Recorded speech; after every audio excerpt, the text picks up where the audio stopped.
Et donc là, j'ai vécu une situation complètement dingue que j'ai jamais vécue en montagne. On sait bien qu'il faut rien qui nous arrive quand on est tout seul.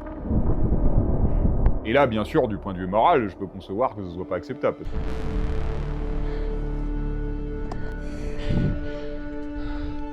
L'instinct de survie, il est ultra puissant et on s'en rend pas compte.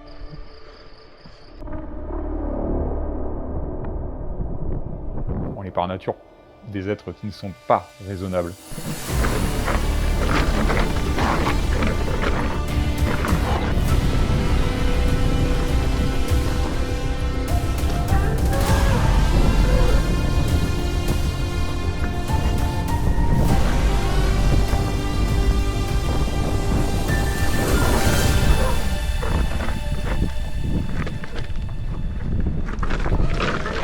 Et quand tu es en solo, en fait, tu redeviens une sorte d'animal sauvage au milieu de la nature. C'est vraiment ça la différence.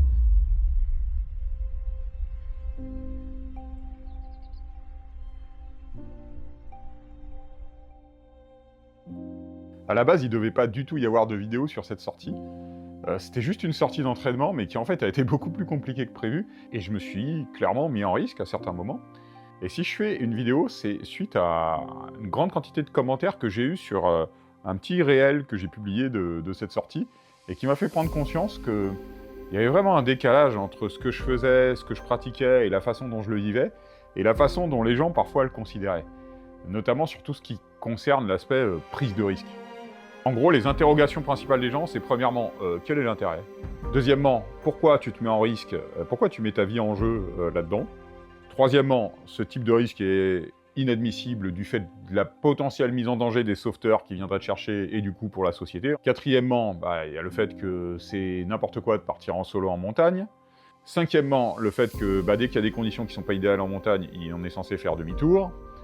C'est des questions qui interrogent et je vais y répondre tout au long de la vidéo en donnant des explications à la fois pratiques de pourquoi j'ai pris telle décision sur le terrain, mais aussi, j'ai envie de dire, quasiment philosophiques de qu'est-ce qui me motive à prendre ces décisions.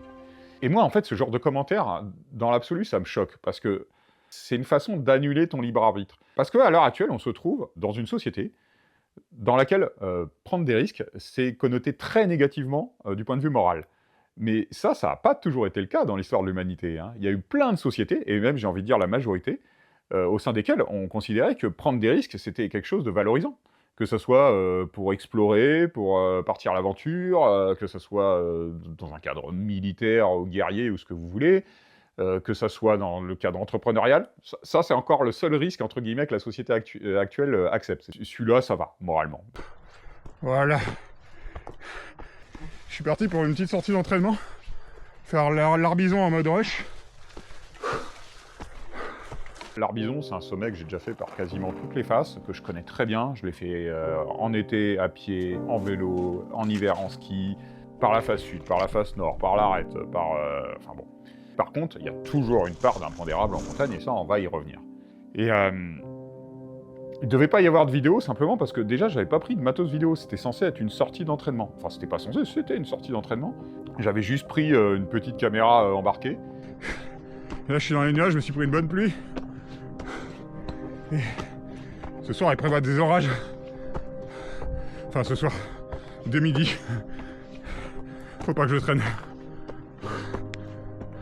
Alors, l'Arbizon, il y a des gens qui pourraient se dire, mais c'est quand même bizarre comme sortie d'entraînement parce que c'est un gros morceau. Bah oui, mais j'ai envie parfois de m'entraîner, de faire un sommet vite fait, qui est quand même de l'ampleur et sur lequel on puisse se fatiguer, hein. C'est le principe de l'entraînement aussi, parfois, c'est pas juste faire le tour de son pâté de maison.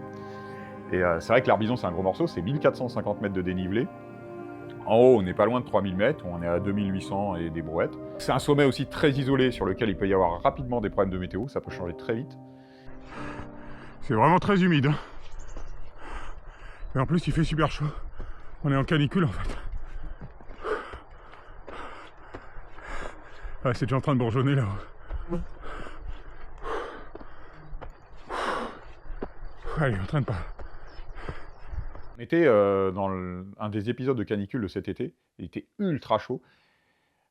Et on le voit hein, sur les vidéos, je transpire à grosses gouttes, je sue, c'est atroce. Enfin, je transpire à grosses gouttes au bout de 100 mètres, hein, parce que la première image qui est prise à la caméra de la vidéo, j'ai vraiment fait 100 mètres. En vrai, la chaleur, ça t'empêche pas de faire du sport à un moment. Hein. Effectivement, ça fait monter le rythme cardiaque, donc pour des personnes qui sont sensibles sur ces aspects-là, bah, faut faire attention.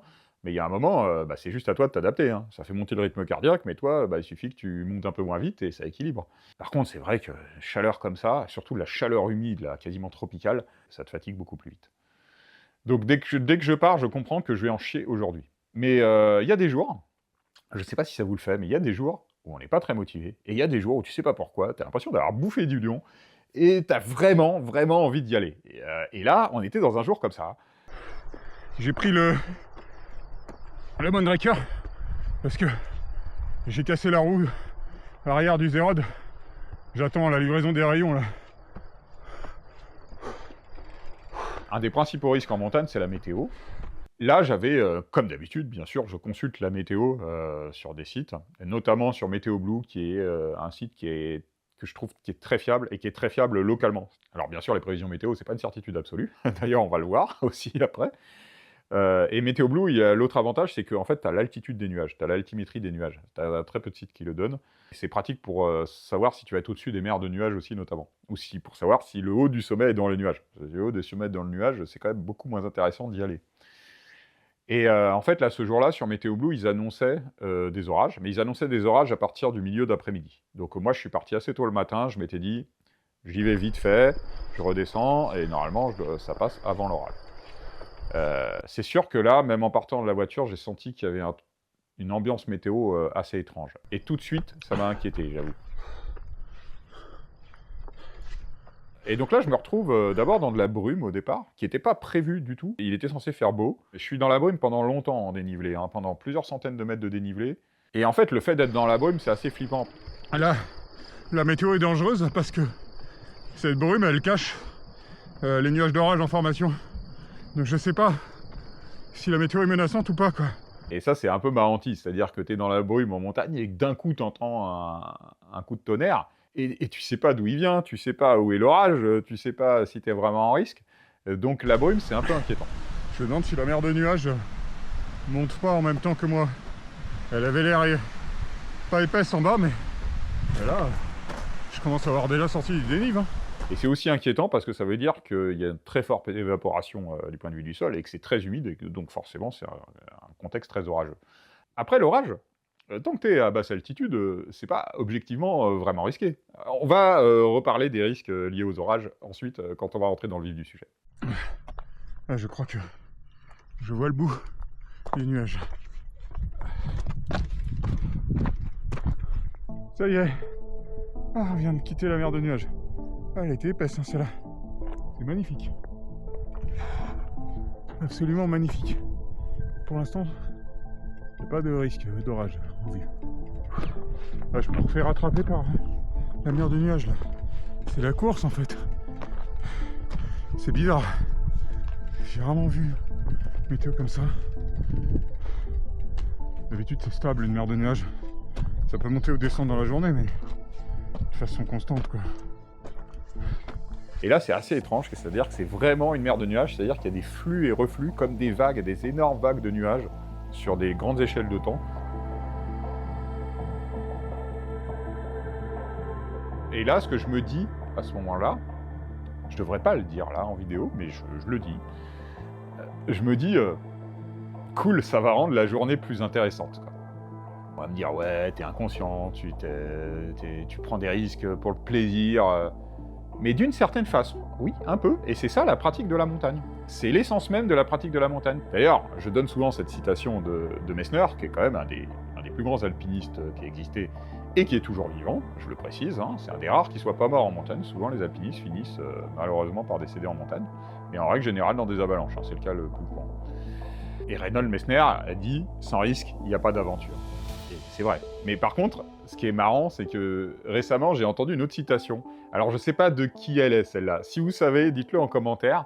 Et qui est un peu plus marrante et beaucoup plus parlante. Citation qui dit « L'alpinisme sans risque, ce n'est que de l'athlétisme. » Et c'est totalement vrai, quoi. Je veux dire, Quiconque pratique la montagne, en fait, la pratique avec un degré de risque, voire a envie de se mettre dans ce degré de risque. Parce que le risque, eh ben, c'est pas quelque chose de forcément négatif dans la vie. Ça te fait te confronter à des émotions auxquelles t'es pas habitué, ça te fait te confronter par rapport à vraiment à toi-même. Quand t'es dans des situations où t'es vraiment exposé, entièrement exposé, eh ben, en fait, tu peux pas te mentir. T'es obligé de prendre les décisions en pleine conscience de tes capacités, à la fois physiques, mais aussi intellectuelles. Alors, je dis pas qu'il faut aller installer un baby-foot sur l'autoroute, hein, mais quand le risque il est pris dans un contexte intelligent, en fait, ça fait aussi ressurgir une forme de nature animale. On est dans un milieu hostile, on doit agir dans ce milieu hostile, et il y a vraiment une satisfaction à le faire, une satisfaction intellectuelle. C'est satisfaisant d'être chez soi, sur son canapé, à regarder une série télé, et c'est un autre type de satisfaction. Mais il n'y a pas que cette satisfaction-là qui existe. Et on est dans un monde où, en fait, il n'y a plus que cette satisfaction-là qui est, entre guillemets, valorisée ou acceptée. C'est-à-dire le fait de profiter de loisirs sans risque, dans des environnements sécurisés, maîtrisés, avec des professionnels ou des experts. Mais non, il y a aussi d'autres choses qui existent et qui font partie de qui on est, quoi. Et voire qui révèlent qui on est. Et on va chercher ça en montagne. Je vais aller chercher de l'eau. C'est le dernier point d'eau avant la haute montagne. Et après, on attaque la cheminée au-dessus. J'ai pas fait une seule pause pour l'instant. Depuis la voiture. Je sais pas combien ça fait de dénivelé. Je vais regarder sur la carte. En même temps, je voulais me dépêcher pour la météo. Là, c'est la source. La dernière source. Mais tu vois pourquoi il faut mettre du micro pur? Parce que même tout en haut, au niveau de la source, il y a les moutons. Je sais jamais, ils peuvent être passés avant aussi, et puis être là. J'ai fait 750 mètres en 1h30. Ça va. Et donc là, j'ai vécu une situation complètement dingue que j'ai jamais vécue en montagne. C'est-à-dire que je sors de la mer de nuages, là, il y a un grand ciel bleu, et je me dis que la journée va être sympa. Et en fait, là, d'un coup... Putain, j'ai déjà entendu un grondement de tonnerre, quoi. C'est pas possible, quoi. Je comprends pas. Je vois pas de nuages. Et ça, c'est flippant parce que c'est quasiment surnaturel, quoi. Bon, très vite, je comprends que l'orage, il doit être de l'autre côté de la crête, mais en fait, le coup de tonnerre, t'es quand même relativement proche, quoi. Donc, normalement, un nuage d'orage, c'est très haut en altitude, ça va jusqu'à 15 000 mètres d'altitude. Normalement, tu vois les nuages dépasser, quoi. Et là, je voyais rien. Et c'est marrant parce que, en fait, à cet endroit-là, j'avais du réseau, et je sais que de l'autre côté de cette chaîne de montagne, il y a le pic du Midi, qui est pas très loin, avec une webcam à 360, ou presque à 360. Ah ouais.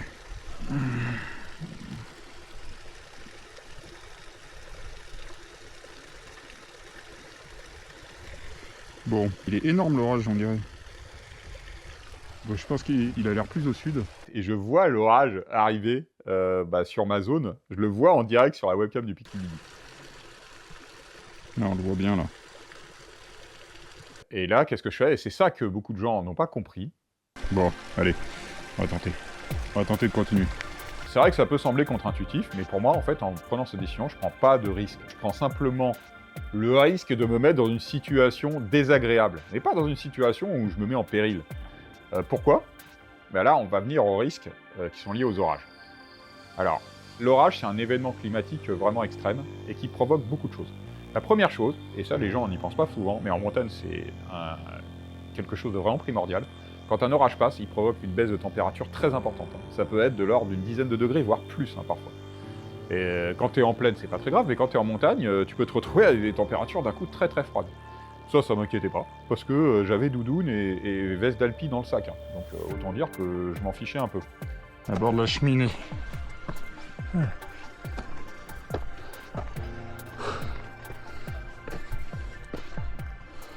La deuxième chose, c'est bien sûr la pluie. Donc la pluie, mais la pluie, c'est pas un péril en soi. On a joué quand même. Ouais, on a joué court. Parce qu'on a failli faire demi-tour ici. On aurait pu faire toute la descente correcte. Ouais. On a hésité, hein. Oh, par contre, en montagne, ça peut vite le devenir, parce que ça peut te rendre la roche glissante, notamment quand tu as des passages un peu d'escalade. Là, tu peux pas marcher sur le rocher, en fait.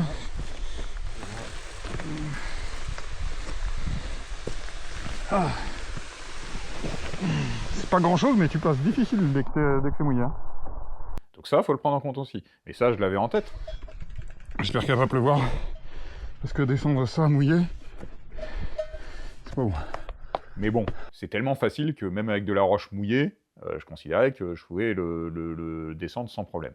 La troisième chose qui est provoquée par les orages, c'est s'il peut y avoir des grosses bourrasques de vent. Les nuages là-haut se déplacent à une vitesse de dingue. Ils sont aspirés par le front orageux. Donc ça aussi, à part si tu es dans une zone de crête vraiment très exposée, normalement, c'est pas un sujet en soi. Mais le vrai risque, le seul risque que j'avais en tête à ce moment-là, qui est un impondérable majeur et qui peut vraiment... tu peux y laisser la vie, hein, c'est les risques de foudre. Et d'ailleurs, je souhaite faire la différence entre foudre et un éclair. Alors la foudre, c'est un éclair, mais c'est un éclair spécial, c'est-à-dire que c'est un éclair qui tombe au sol. Il y a beaucoup d'éclairs, même la plupart dans les orages, sont de nuage à nuage, et on peut avoir des grondements de tonnerre qui ne sont pas du tout liés à la foudre qui frappe au sol. D'ailleurs, quand on entend un grondement de tonnerre de foudre, il est vraiment spécifique, il est souvent beaucoup plus sec, beaucoup plus brutal. Et le problème de la foudre, vraiment, c'est que c'est un impondérable. C'est-à-dire que c'est dur de savoir où elle va frapper. Par contre, il y a quand même des vérités, ou des vérités statistiques sur la foudre. C'est qu'elle frappe quand même les points hauts. Et là, au moment où je prends la décision de continuer, j'étais quand même en fond de vallée. Donc je suis surplombé par des sommets quasi verticaux au-dessus de moi, qui sont 500-600 mètres au-dessus. Ce serait quand même vraiment pas de chance que la foudre elle aille frapper tout au fond de la vallée, quoi. Là, j'ai changé de mindset. Et je me dis, je continue jusqu'à soit que j'arrive au sommet, soit que la situation dégénère et que je dois faire demi-tour. Et pour vous dire la vérité, je me suis clairement dit que j'allais faire demi-tour. Je me suis dit, allez, je pousse au maximum en altitude, histoire de profiter un peu de la descente, mais c'est quasiment sûr que j'arriverai pas au sommet. Et en fait, c'est pas ce qui s'est passé.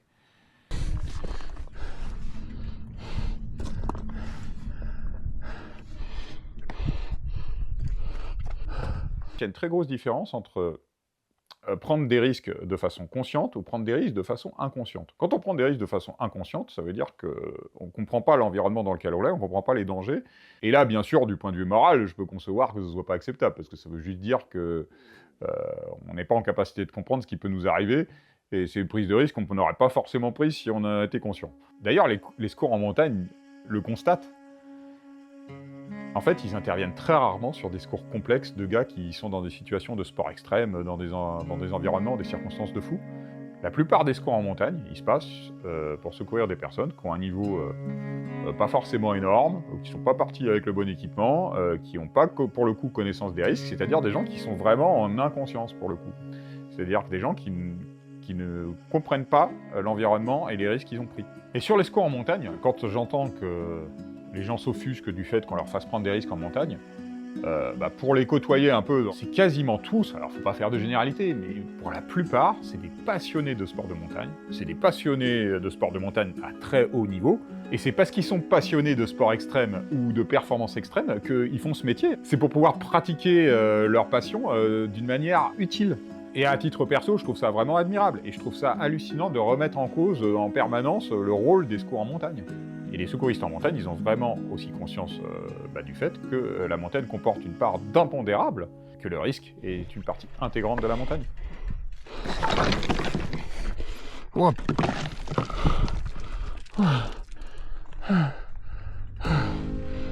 Fait chier. Et ça, c'est aussi un autre truc, c'est qu'on a l'impression que dans le monde d'aujourd'hui, on n'a plus le droit d'assumer ses choix. C'est-à-dire que on a l'impression que tout le monde est complètement déresponsabilisé et que en fait, les choix de chacun sont assumés par l'ensemble de la société. Mais c'est pas vrai, et on va y revenir là-dessus, c'est-à-dire que moi, mes choix, je les assume personnellement. Je demande à personne de les assumer, je demande pas à la société de les assumer. Alors bien sûr, derrière, tout le débat autour du sauvetage en montagne, mais le sauvetage en montagne, j'ai toujours dit sur mes tutos sur la sécurité en montagne qu'en fait, je ne misais pas dessus. Enfin, ça fait plus de 30 ans que je pratique la montagne, j'ai jamais eu besoin de recourir à des secours en montagne. Je dis pas que ça m'arrivera jamais, ça pourrait très bien arriver, mais par contre, c'est pas quelque chose... Je pars pas en montagne en me disant, je prends des risques parce que derrière, il y a l'hélico qui peut venir me chercher. J'ai pas du tout cette mentalité-là. J'ai la mentalité complètement inverse, et je pense que tout vrai montagnard a cette mentalité-là.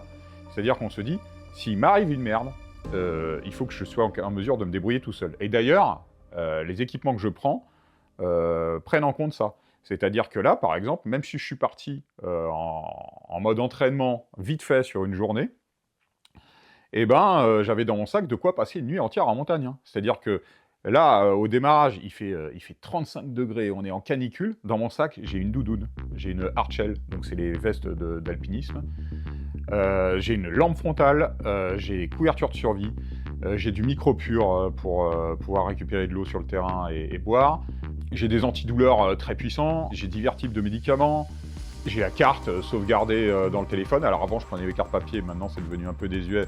Mais j'ai la carte qui est sauvegardée hors ligne dans le téléphone. J'ai une boussole, j'ai une batterie additionnelle pour le téléphone. J'ai des sacs étanches pour ranger l'électronique en cas d'énorme averse ou de tempête. Hop. En vrai, avec ce que j'ai dans le sac, je peux tenir plusieurs jours en montagne. Le seul problème au bout d'un moment, c'est la nourriture.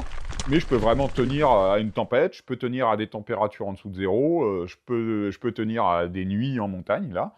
Bien sûr, ce ne sera pas très confortable, mais c'est pas le but. On est simplement en réflexion survie. Voilà. Donc je pars pas avec rien. Ça, c'est la première chose. Et je pars du principe que même si, en fait, on est blessé gravement, on peut souvent réussir à se débrouiller soi-même. Il y a des alpinistes dans l'Himalaya qui ont été gravement blessés à 7 ou 8 000 mètres et qui ont réussi à se traîner pendant des jours et des jours jusqu'à redescendre d'en bas. L'instinct de survie, il est ultra puissant et on s'en rend pas compte parce que dans la société d'aujourd'hui, on n'est jamais confronté à cet instinct-là. Et d'ailleurs, sur l'aspect secours en montagne, quand on est parti au Chili faire des sommets à 6000 mètres, il n'y avait pas de secours en montagne qui existait. C'est-à-dire qu'on a parti 1 mois en autonomie en haute montagne et en considérant qu'il ne devait rien nous arriver. Et en plus, ce débat sur les secours en montagne, il est ultra dangereux. Parce que ce schéma de réflexion, il peut vite déraper sur beaucoup de sujets. Le schéma suivant qui est de penser en fait que y a des gens qui prennent des risques que les gens normaux, on va dire, et bienséants ne prennent pas. Donc, je vois pas pourquoi on mettrait des moyens et on enverrait des personnes pour les secourir. Parce que ça coûte à la société, ça fait prendre des risques, machin, tout ça. Oui, mais alors, dans ce cas-là, on peut appliquer ce schéma-là à plein de choses. C'est-à-dire que, par exemple, un motard, il n'est pas obligé de prendre sa moto, il pourrait rouler en voiture comme la majorité des Français. Lui, c'est un choix de prendre des risques, donc tu pourrais considérer que s'il se plante, tu vas pas mobiliser les pompiers pour venir le chercher. Je veux dire, bien sûr, moi je pense pas ça, hein, évidemment, mais je veux dire, c'est exactement le même schéma de réflexion que sur les secours en montagne. Mais on peut aller plus loin, On peut se dire que quelqu'un qui fume, il savait qu'il est exposé à cancer du poumon, donc ses soins n'ont pas à être pris en charge.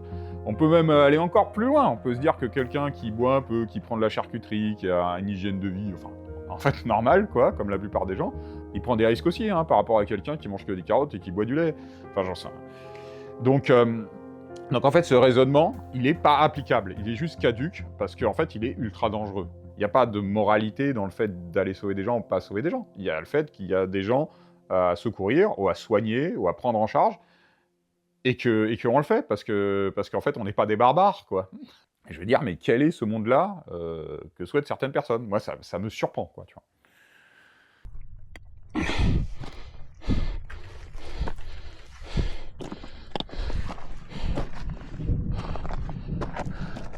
Donc l'orage est pile derrière ça. On le voit pas, là. J'ai peut-être une chance d'y échapper avant. Eh ben, ça arrête pas de gronder. Chier. C'était censé arriver plus tard.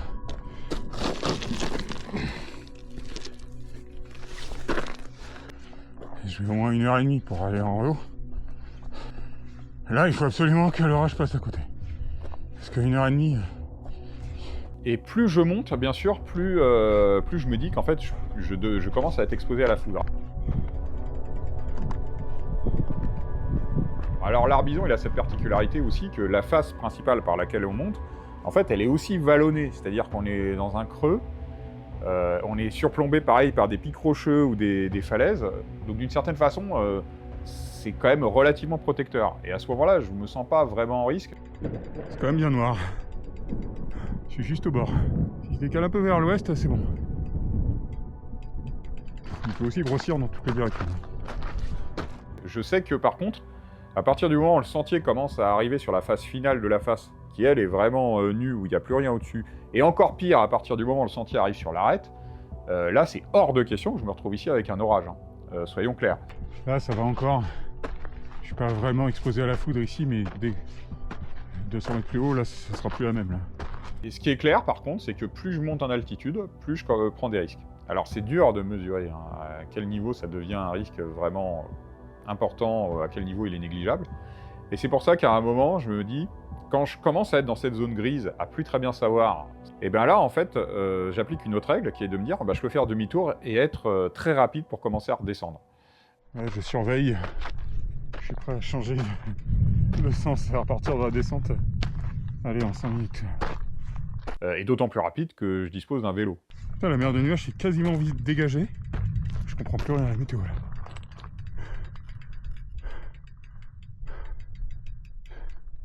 Le seul truc que je peux dire, c'est que c'est inquiétant. La mer de nuages soit barrée aussi vite. Et l'orage arrivé aussi vite, aussitôt. Et en haut, il y a un vent. Il doit être pas loin de 70 km/h là. Et la vitesse des nuages. Et il y a aussi autre chose, c'est que j'ai une certaine connaissance de la météo et de la façon dont se déplacent les orages dans la chaîne des Pyrénées. Et je sais que les orages, souvent, il y a des canaux, il y a des canaux d'orage. Et je me dis qu'en fait, logiquement, il va dériver vers la plaine et qu'en fait, il ne va pas dériver latéralement et venir sur moi, sur l'Arbizon, parce qu'il est entre le pic du Midi et l'Arbizon. Donc en fait, je pense qu'il va continuer comme ça. Et c'est la trajectoire que font souvent les orages, à cet endroit-là. Et donc, en fait, je me dis simplement que le temps que j'arrive dans une zone à risque, en fait, l'orage sera passé. Et je mise là-dessus. Voilà. Et là, c'est marrant parce que j'ai changé aussi complètement ma façon de progresser. C'est-à-dire qu'à ce moment-là, je ne me presse plus. Alors que, paradoxalement, au début de la journée, c'était l'inverse. Au début de la journée, je m'étais dit, il faut que j'arrive au sommet le plus vite possible pour repartir avant les orages. Et là, vu que l'orage est déjà là, je me dis, écoute, plus je vais lentement, mieux c'est, ça laissera le temps de passer, quoi. Ça sent pas bon. Et là, il y a un troupeau de moutons qui est extrêmement calme. Pourtant, on est le matin. Quand les animaux sont calmes comme ça, c'est flippant aussi. Le problème, c'est que même si je rebrousse chemin rapidement, là, t'as pas le droit de te blesser. Il va falloir piloter prudemment. Ces petits nuages blancs ascensionnels, là, ça, c'est pas bon signe du tout. Ça veut dire que l'orage est en train de passer l'arête. Donc quand on voit ces sortes de petits nuages blancs bourgeonnés sur les crêtes, ça c'est pas bon du tout. En règle générale, ça veut dire que l'orage t'arrive dessus et c'est des sortes de trucs de condensation qui remontent. Enfin, je connais pas le phénomène exact, mais ce que je sais, c'est que quand tu vois ça, ça sent pas bon. Et là, je me dis, c'est fini. Donc je monte en espérant que le nuage passe juste à l'ouest et je me prenne la bordure. Et si dès que je serai un peu plus haut, un endroit qui commencerait vraiment à être exposé, là je prendrai une décision. Soit j'abandonne et je redescends. Soit j'attends aussi pour laisser passer. Voilà, je suis pas rassuré quand même. Donc là, je suis encore très loin du sommet. Je suis au moins à 500 mètres de dénivelé du sommet, là. Mais le truc, c'est que pour l'instant, l'aspect électrique me semble pas ultra menaçant. Ça gronde à l'intérieur des nuages, mais t'as pas des bruits de foudre. Et là, le problème principal, ça devient le temps que tu mets pour t'équiper, pour faire demi-tour. Parce qu'il faut quand même mettre les équipements de protection de vélo. Je vais pas repartir d'un coup comme ça, sans casque, sans rien. Parce que là, je prends d'autres types de risques qui seraient stupides. Bon, je vais m'équiper. Je vais mettre les protèques, tout ça. Je me dis très simplement que si jamais j'entends un coup de tonnerre qui est très proche, instantanément, je peux faire demi-tour. Et vraiment instantanément. C'est-à-dire qu'en 3 secondes, je suis sur le vélo et je commence à descendre. Et allez, en 1 minute, je suis dans une zone déjà plus sécurisée. Et puis le temps de m'équiper, ça me permettra de voir comment ça évolue, sans prendre d'altitude. Et dans ma tête, je prends toujours pas un risque inconsidéré, pas du tout. Hein. Le temps de l'équipement, je l'aurai quoi qu'il en soit, donc vaut mieux le faire à plus basse altitude pour avoir le temps de changer de décision. Par contre, on va être clair, dans cette même situation, si j'étais plus haut, si j'ai de me trouver sur l'arête, là, à ce moment-là, je continuerai pas. Je vais en profiter pour faire les réglages du jeu de direction, parce que il a du jeu.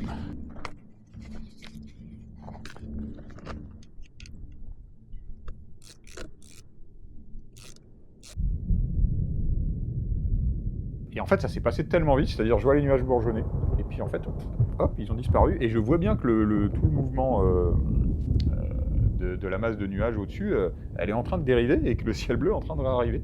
Et en fait, je comprends que l'orage est en train de me passer à côté, exactement comme ce que j'avais prévu, quoi.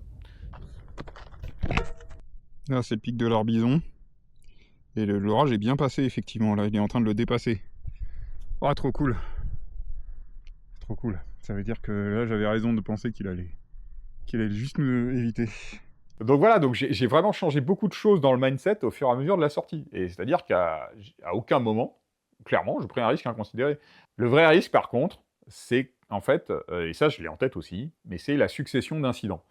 C'est-à-dire que tu montes en altitude jusqu'à une altitude quand même limite, tu fais demi-tour en catastrophe, tu prends le vélo, là tu tombes et tu te blesses, donc tu restes dans une zone qui est quand même moyenne, avec l'orage qui arrive.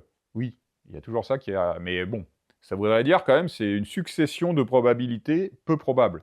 Alors, il y a des calculs de probabilité en maths qui expliquent bien ça.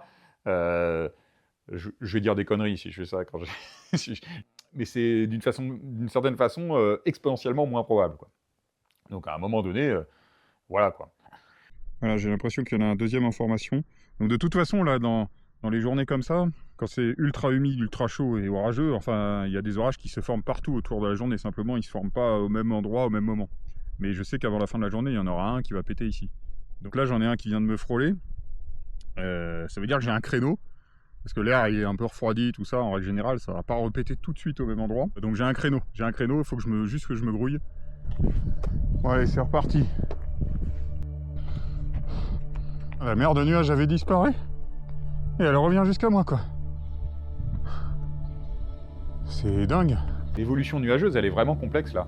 Parce qu'il y a les mers de nuages qui continuent de monter, descendre, voire même très haut, puisqu'en fait je suis quasiment sur la fin de la phase de l'Arbizon, et il y a quand même des nuages de la mer de nuages qui remontent jusqu'à moi, alors qu'ils sont des centaines et des centaines de mètres plus bas. C'est dingue. Je sais plus quoi penser là. Et le nuage il monte jusqu'au sommet, quoi.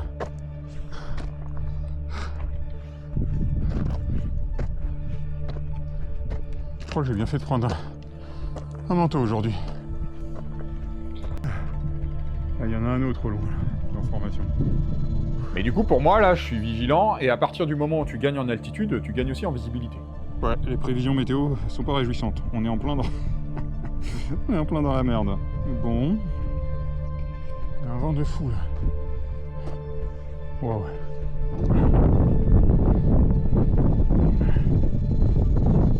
Les orages sont en train de se reformer, là, je sens. Le problème, ça va être le vent. Arrive au passage clé de la descente. Technique et expo. Et en fait, en montagne, chacun prend des risques fonction de son niveau de compétence. Et d'une certaine façon, tout le monde est étalonné sur une prise de risque un peu similaire. Alors, vu de l'extérieur, ça peut sembler étrange. On se dit, bah voilà, Alexis, il est en haut, tout seul, avec son vélo, au bord de falaise, avec l'orage qui arrive et tout ça. Il prend des risques démesurés. Il prend beaucoup plus de risques que le randonneur qui prend un risque acceptable, acceptable pour la société, j'entends, en allant juste manger son sandwich au lac qui est à 1 heure du parking, quoi. Mais en fait, ça se trouve, ces deux personnes-là, le randonneur et moi, on prend le même niveau de risque par rapport à notre niveau de compétence. Et il n'y a pas de mal à ça, c'est même une bonne chose. C'est-à-dire que le randonneur, lui, il n'a pas l'habitude de marcher sur des cailloux, il peut se coincer les jambes dans un pierrier, et il n'a pas conscience de la météo, comment elle peut évoluer en montagne, enfin... Donc en fait, peut-être sans le savoir, il prend des risques de façon importante. Parce qu'il n'y a rien qui est anodin en montagne. Et des gens qui ont plus l'habitude vont faire exprès de se mettre à un niveau de risque supérieur, mais sachant qu'eux maîtrisent mieux l'environnement. Donc en fait, ça revient un peu au même. Et pour raisonner comme ça, il suffit de raisonner dans les extrêmes. Hein. Si on regarde des gars ultra forts, du type Alex Honnold, lui, il va grimper des falaises de 800 mètres en solo intégral, c'est-à-dire sans corde, et des falaises vraiment très techniques. Hein. Il va dans du 8 en escalade, et lui, selon son critère à lui et son niveau, parce que lui, il est extrêmement bon, il prend pas tant de risques que ça, en fait, il a une énorme marge, il est à l'aise dans son environnement, mais je vais pas me permettre de dire qu'il est inconscient et tout ça, et d'ailleurs, parce que je le pense pas, parce que je pense qu'il est, au contraire, parfaitement conscient de ce qu'il fait, et c'est même autre chose, là, qui est intéressant de dire, c'est que, en fait, quand on est dans des situations comme ça, on est extrêmement conscient de tout ce qu'on fait, de prise de décision, de la nature qui nous environne, on est même rarement aussi conscient dans la vie qu'à ces moments-là. J'arrive au sommet, je vais emmener à peu près 4 heures. Le départ sommet est assez tendu, bien un repos là.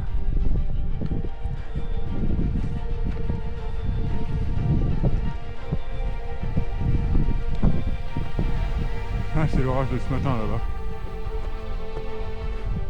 Allez, auto-check. Il est tendu le début. Hein. Et au sommet, en fait, je me rends compte que la situation météo est ultra instable. C'est-à-dire que en fait, je suis au sommet, il fait grand beau. Et allez, en quelques minutes, d'un coup, je me retrouve à nouveau plongé dans la brume. Pour être franc, j'ai même pas compris d'où venaient ces nuages. C'était pas de la mer de nuages. En fait, je crois qu'ils se sont formés clairement, de façon ultra rapide, directement sur le sommet et qui sont montés, quoi. En fait, quand tu comprends pas, c'est là où ça fait le plus flipper, hein, puisque là, par définition, tu maîtrises pas si tu comprends pas. Bon, il va être temps d'y aller, hein. Il va être temps d'y aller. Allez. Le début est vraiment costaud. Et alors, là, je dois parler d'autre chose, ce que j'ai beaucoup vu en commentaire sur les petits bouts de vidéos que j'avais postés. Ah, c'est n'importe quoi de faire de la montagne en solo, c'est inconscient. Bah non, c'est pas n'importe quoi de faire de la montagne en solo. En fait, c'est une pratique de la montagne à part entière, et qui est valable dans quasiment tous les sports de montagne. Et d'ailleurs, c'est pour ça qu'il y a un terme pour ça, hein, qui s'appelle le solo. c'est pas un terme pour désigner les inconscients, c'est un terme pour désigner cette pratique, qui est une pratique à part entière, et que beaucoup de montagnards expérimentent, parce que, en fait, ça fait pas du tout ressentir les mêmes choses. On la vit complètement différemment, la montagne, quand on est en solo. Je vais pas dire que c'est mieux ou moins bien que d'être avec des coéquipiers, c'est autre chose. Et ça commence simplement par la pratique de la rando. Il y a plein de gens qui aiment bien partir tout seul, parce que, voilà, on est vraiment seul avec soi-même, et je sais pas comment dire, mais il y a une pureté, il y a vraiment une pureté dans la pratique. On est vraiment à l'écoute de l'environnement, alors que quand on est à plusieurs, on est plutôt en interaction avec les autres êtres humains qui nous accompagnent, on est en discussion, on est en négociation, en argumentation, ce qui n'est pas du tout la même chose que de tout intérioriser, que de se poser dans le silence, de regarder soi-même, et de complètement assumer ce qu'on prend comme décision aussi, parce que quand tu es en solo, voilà, quoi, la décision, c'est la tienne, et point barre, quoi. Et il y a aussi cette dimension qui est qu'on sait bien qu'il ne faut rien qui nous arrive quand on est tout seul. Même, peu importe le sport, hein, même en simple rando, hein, quand on est tout seul, il ne faut rien qui nous arrive. Le moindre événement peut dégénérer très vite. Hein. Il suffit de se fouler une cheville, se casser une jambe, qui ne sont pas de quelque chose qui normalement met ta vie en jeu. Si tu es tout seul en montagne, eh ben si, ça la met en jeu très vite dans la balance.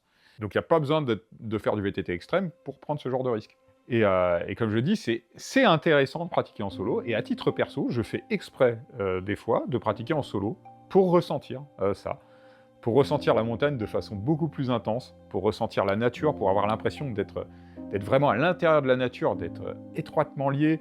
Je crois que c'est vraiment ça le sujet. C'est que, en fait, quand tu es avec des coéquipiers, tu vas en virer d'une certaine façon dans la nature, mais tu restes un être humain. Et quand tu es en solo, en fait, tu redeviens une sorte d'animal sauvage au milieu de la nature. C'est vraiment ça la différence. Et c'est jouissif, ça a un côté jouissif. Mais par contre, bien sûr, faut toujours pratiquer avec une marge plus importante que quand ils sont avec des coéquipiers. Ou d'ailleurs, le coéquipier, c'est dangereux aussi, parce que tu peux avoir aussi une émulation qui n'est pas forcément très saine parfois. Donc en fait, l'argument peut très bien s'inverser. Hein. À titre perso, j'ai vraiment l'impression que les plus gros risques que j'ai pris en montagne, c'est quand j'étais avec des coéquipiers.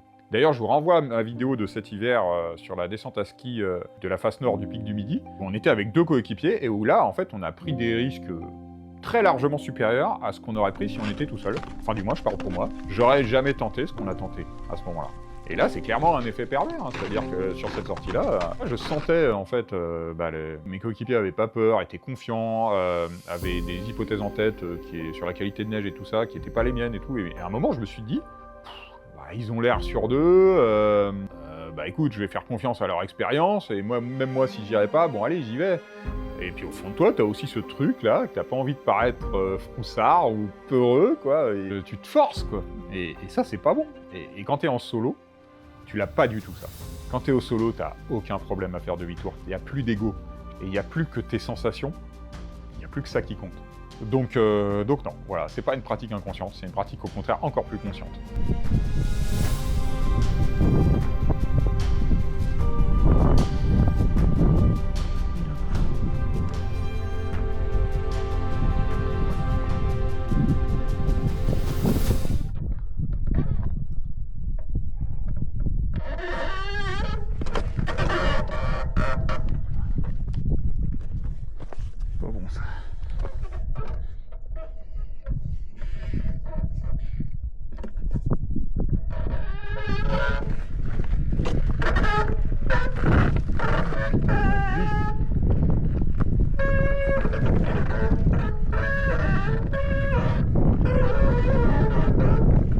La descente est vraiment technique jusqu'en bas. Il n'y a vraiment aucun répit.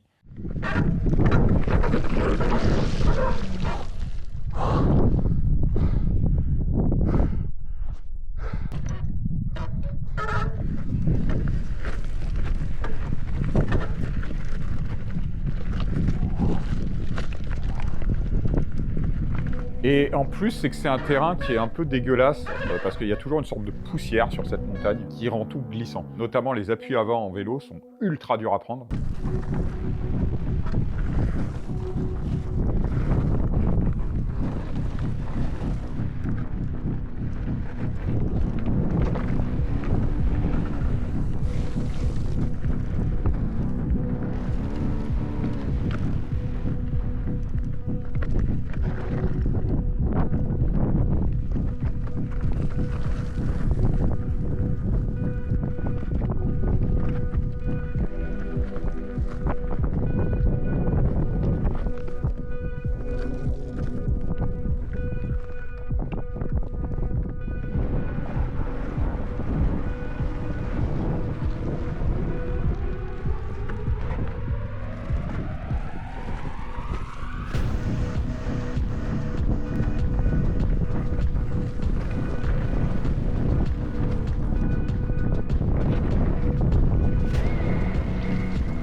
À cet endroit-là, c'est le passage clé de la descente de l'Arbizon.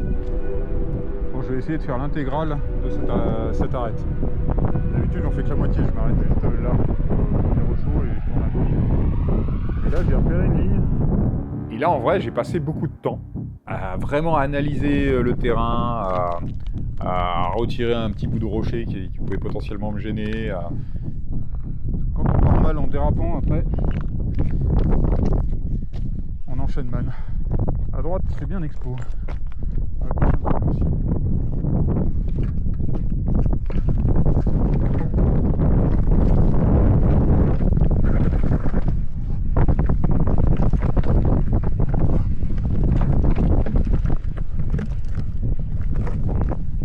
Oh putain.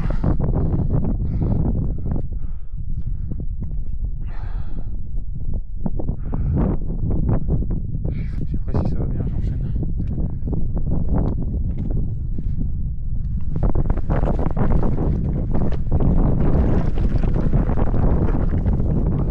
Et j'ai fait ce que je fais quasiment jamais en montagne, c'est-à-dire que j'ai descendu une première fois, j'ai raté, et je suis remonté pour essayer de faire mieux le passage. C'est entendu, parce qu'il faut à la fois de la vitesse et pas de vitesse.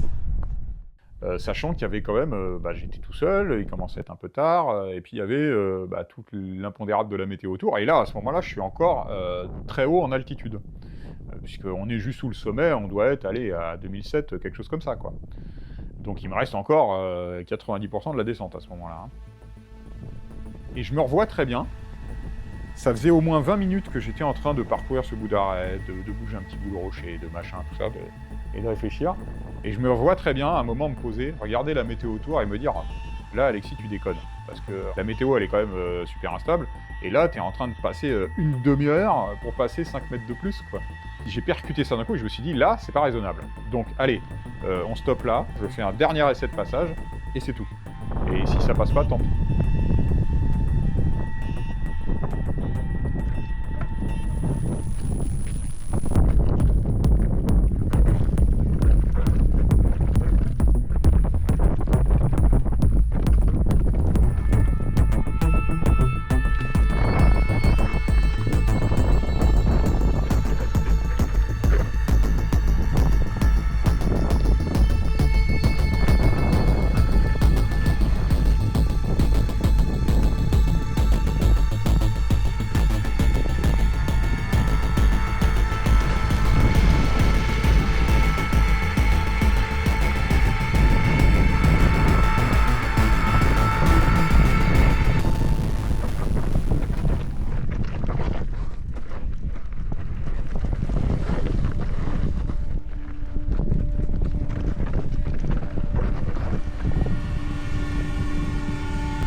Et après, sur la phase de descente, bah, y a tous les commentaires de gens qui considèrent que tu prends des risques simplement du fait d'être là en vélo. Mais ça, j'ai envie de dire, c'est le but du jeu. Et en fait, ce qu'il faut voir, c'est que bah, je prends une marge qui est très importante. C'est-à-dire que moi, à mon sens, quand je fais cette descente de l'Arbizon, je ne prends vraiment pas de risque. Par exemple, cet endroit-là illustre très bien ce que je suis en train de dire. Là, tu as une zone vraiment très exposée, de descente dégueulasse au-dessus, un peu de barres rocheuses et tout. Je sais très bien que j'ai le niveau pour arriver en travers, faire un nose-turn, hop, descendre tout droit dedans. Mais pour ça, il faut avoir une certaine cinétique et tout. Si j'avais le même relief dans mon jardin, je le prends sans problème, quoi. Mais là, bah, j'arrive prudemment, je me positionne en vélo, puis après j'y vais.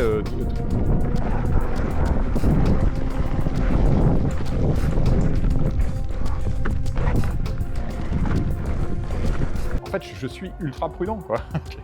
Ça m'arrive quasiment jamais de tomber. Je parle d'une vraie chute incontrôlée. Allez, si ça m'arrive une ou deux fois par an, c'est le bout du monde. Donc quand on voit la complexité des terrains sur lesquels j'évolue, ça veut bien dire que je prends une marge très importante. Et des fois, c'est même un peu frustrant, parce que j'aimerais bien prendre plus de risques. Je vois que ça passe, je vois que je pourrais le faire. Et alors des fois, c'est parce que t'as pas le courage, faut bien l'avouer. Et il y a des fois, t'as raison, où tu te dis, allez, ça, en fait, ça vaut pas le coup. Ça vaut pas le coup de prendre un risque pour juste passer 1 mètre, dont l'univers entier se fiche éperdument, quoi. Je veux dire, il y a un peu de ça, quoi.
Aucun appui de l'avant.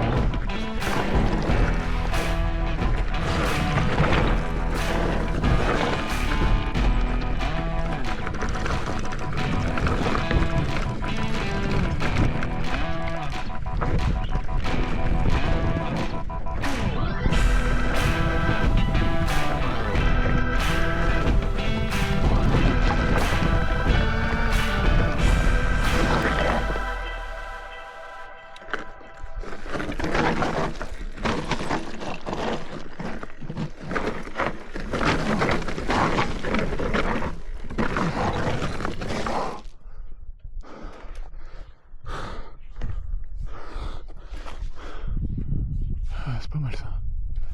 Il pleut quoi. Je pense que ça va être encore pire avec ce terrain, la pluie. Ça va faire glisser les rochers.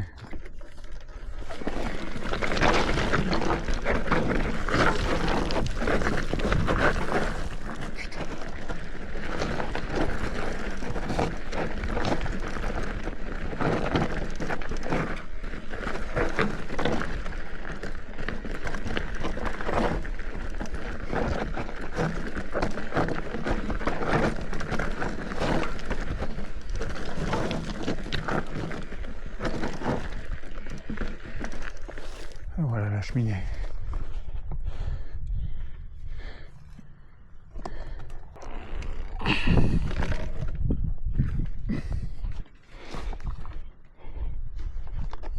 Et en plus, là, j'avais un autre problème, c'est que j'avais pris mon ancien vélo, le Moundraker, qui est monté en single speed. Et en fait, ce vélo, je l'ai allégé au maximum du maximum.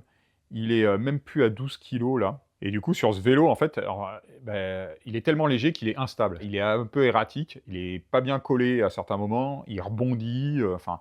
et c'est pour ça que je me suis viandé à 2-3 endroits.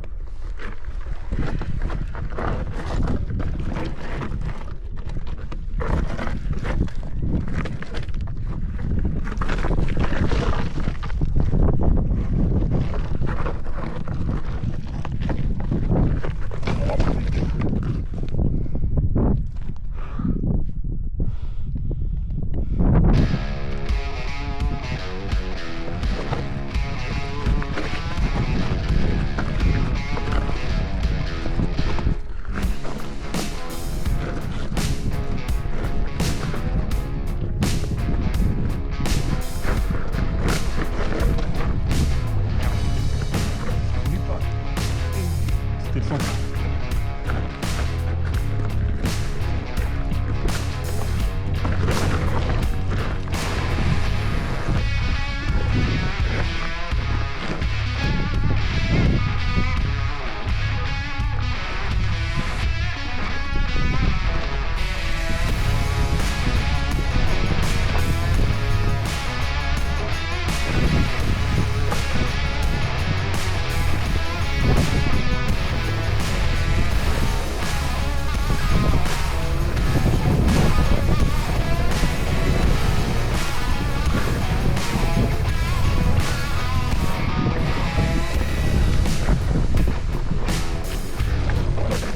Il y a aussi les commentaires des gens qui ne voient pas l'intérêt.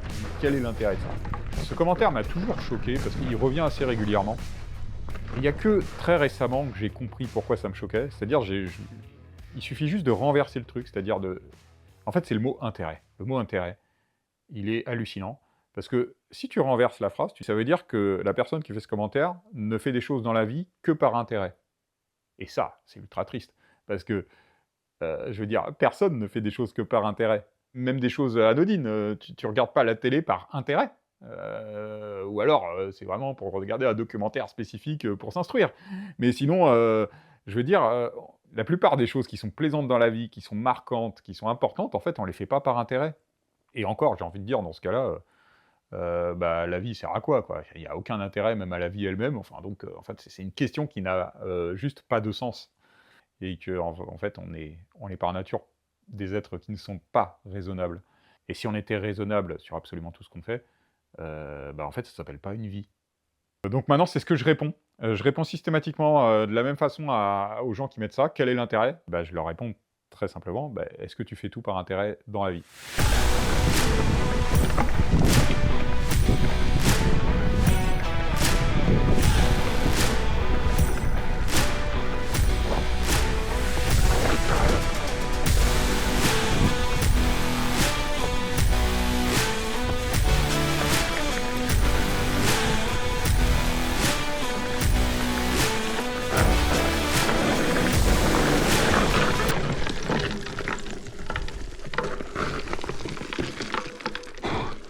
Pas prévu que ça glisserait autant, moi.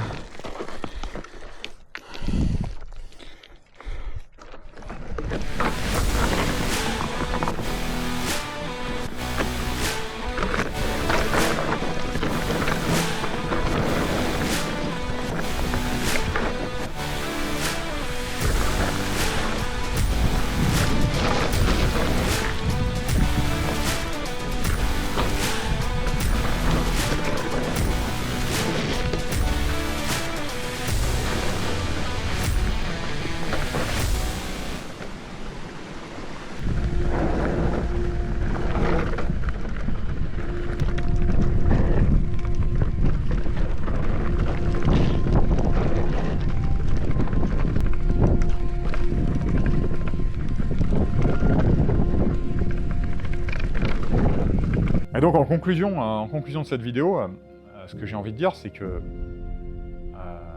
oui, j'ai pris des risques ce jour-là.